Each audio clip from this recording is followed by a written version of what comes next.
Hi health professionals, how are you going? Karen Finnan here. I have just spent 2 days at the Australian Telehealth Conference here in Brisbane, and I just wanted to give you 6 really quick case studies or telehealth use examples that I got from the conference that were awesome. So let's get started.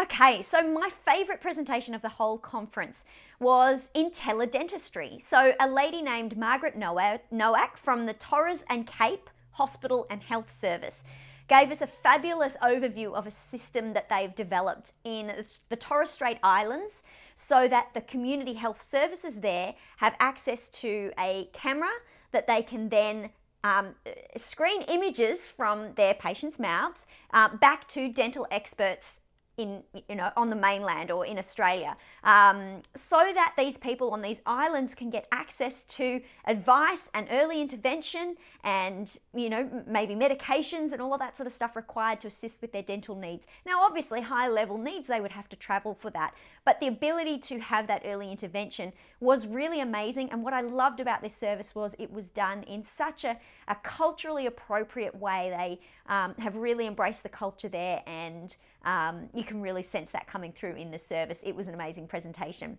Now, still on teledentistry, another great example was a big organization in the US. I think they're just called Smile.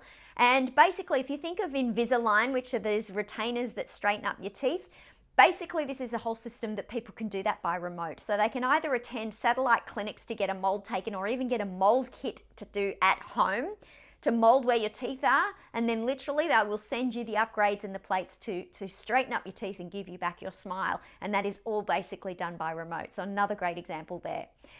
Shifting gears a little bit, there was an amazing example over in Western Australia of emergency rooms. So in rural areas where people don't have the high level sort of emergency skills, they have these amazing rooms set up with cameras properly mounted, microphone mounted from the roof, all the tools and equipment there, so that if a high level emergency comes in, that the staff that are on duty can have assistance directly from higher level emergency experts to guide them through procedures and processes. I've got goosebumps just talking about it. It's just so amazing that these sort of things are happening. So they have multiple, clinics set up, they have training rolling out, and suddenly these remote health services or emergency services have really scaled up their ability to do high level stuff because they have telehealth experts patching in. Moving on, some great examples in dietetics. We all know this lends so beautifully to the online space, but really great developments in terms of online tools to assess, food and give people really good feedback of where their diet sits and how it rates against other Australians, and also things like having measuring cards to put down on a table with the plate of your food so you can take a photo of it, and that decreases your need to measure portion sizes and all of that sort of stuff. So that can be sent off to be assessed externally, making that a much easier process rather than keeping arduous food diaries. There is an app called SleepEO, which is a prescription-only app that GPs must prescribe, and this is obviously for people with sleep difficulties, but I think this concept of an app being prescription-only and being a real medical device, often in place of sort of even using medications, I think that is incredibly powerful, and I think there'll be more of that to come. There was a really great example of a case management case conference software. It was called CliniBed. And it is a way that multiple health professionals can obviously have a case conference virtually, but also contribute, documentations and comments and all of that sort of stuff to a particular case conference, or queue up a series of cases that they could all discuss on the call. What they found was it also facilitated more discussion in between case conferences because the platform was set up. It was easy for them to log in and comment, and of course all that information gets automatically uploaded to the patient's medical record. So amazing.